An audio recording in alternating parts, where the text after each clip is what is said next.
wabarakatuh. Sebelumnya perkenalkan, nama saya Nazub Sanabaliana dengan NIM C1L023019. Di sini saya akan menjelaskan mengenai ekonomi digital dan apa perannya dalam perekonomian di Indonesia. Baik, yang pertama kita masuk ke definisi ekonomi digital dan juga ekonomi konvensional. Apa perbedaannya antara ekonomi digital dan konvensional? Ekonomi digital merupakan segala aktivitas ekonomi yang berbasis teknologi, terutama internet. Nah, berbanding terbalik dengan konvensional, ekonomi konvensional ini aktivitas ekonomi yang berbasis fisik dan cenderung lebih tradisional.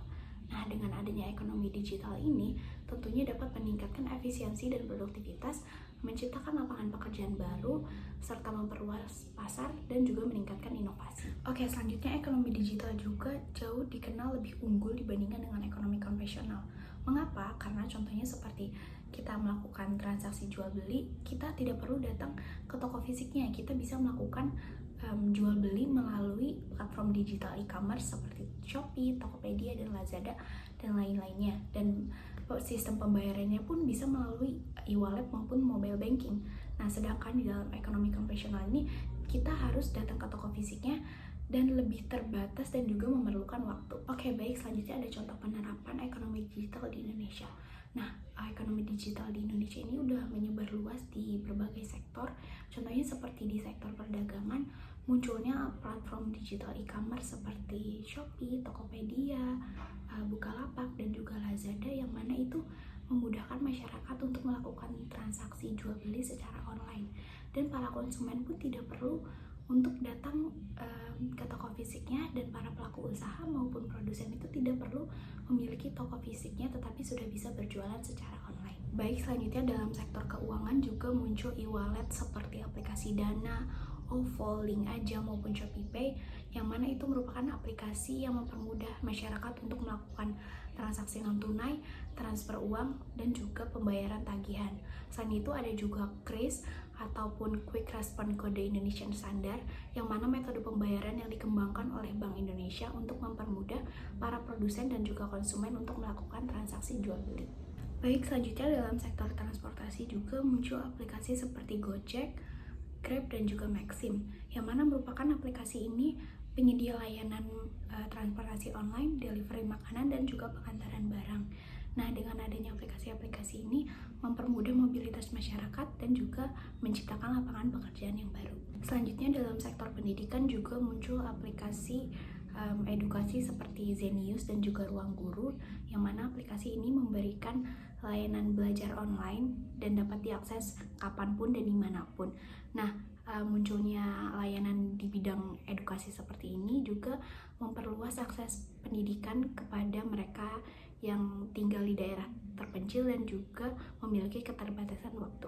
Nah, selanjutnya dalam bidang kesehatan pula muncul aplikasi seperti Halodoc dan juga Alodoc, yang mana ini membantu masyarakat yang memiliki keterbatasan waktu untuk berkonsultasi secara online dan juga mendapatkan layanan kesehatan secara online. Baik, selanjutnya analisis peran ekonomi digital dalam perekonomian. Yang pertama, meningkatkan produktivitas dan efisiensi. Karena ekonomi digital di sini membantu proses otomatisasi bisnis seperti kegiatan pembayaran dan juga pencatatan transaksi, yang mana hal ini membantu mengurangi biaya operasional dan juga waktu, sehingga produktivitas tenaga kerja pun meningkat. Baik, selanjutnya yang kedua itu ada perluasan pasar. Jadi munculnya platform digital seperti e-commerce dan juga media sosial ini membantu para pelaku usaha untuk menjangkau konsumen yang lebih luas di berbagai daerah di Indonesia maupun secara global tanpa harus memiliki toko fisik. Selanjutnya itu ada penciptaan lapangan pekerjaan yang baru. Banyak muncul profesi yang baru seperti content creator, terus ojek online, kurir, data analis, digital marketing, hingga freelancer ini muncul karena adanya ekonomi digital. Selanjutnya itu ada peningkatan inovasi. Ekonomi digital di sini membantu mendorong inovasi baru, sehingga teknologi digital di sini membantu para pelaku usaha untuk terus berinovasi dan juga menciptakan nilai tambah yang lebih tinggi bagi para konsumen. Baik, selanjutnya itu ada tantangan dalam mengembangkan ekonomi digital di Indonesia. Jadi meskipun ekonomi digital di Indonesia ini memiliki potensi yang besar, Tetapi Indonesia juga masih menghadapi berbagai tantangan dalam mengembangkan ekonomi digital, seperti contohnya yaitu yang pertama itu ada infrastruktur internet di Indonesia yang belum merata, terutama di daerah perdesaan. Itu masih banyak akses internet yang terbatas dan juga belum stabil. Yang kedua itu masih banyak masyarakat Indonesia yang belum memiliki keterampilan digital yang dibutuhkan untuk pekerjaan dalam sektor ekonomi digital. Lalu kurangnya keamanan cyber dan juga perlindungan data pribadi. Masih banyak pencurian online dan juga pencurian data pribadi, sehingga ini membuat masyarakat ragu untuk melakukan transaksi secara digital. Baik, selanjutnya yaitu bagaimana tanggapan pribadi mengenai sistem ekonomi digital berdampak pada penerapan perekonomian Indonesia dan bagaimana peran serta masyarakat dalam mendukung perkembangan ekonomi digital. Jadi menurut saya ekonomi digital di sini telah memberikan dampak yang besar bagi perekonomian di Indonesia. Melalui digitalisasi, aktivitas ekonomi menjadi lebih efisien serta dapat menjangkau pasar global. Sektor-sektor seperti perdagangan, keuangan, transportasi, pendidikan, dan juga kesehatan mengalami transformasi yang signifikan. UMKM di Indonesia pun kini mampu bersaing di pasar nasional atau bahkan di internasional melalui platform digital. Nah, peran serta masyarakat dalam hal ini itu menjadi sangat penting. Masyarakat harus aktif meningkatkan literasi digital, memanfaatkan teknologi untuk hal yang produktif, serta waspada terhadap keamanan data pribadi untuk membangun budaya digital yang sehat dan inklusif.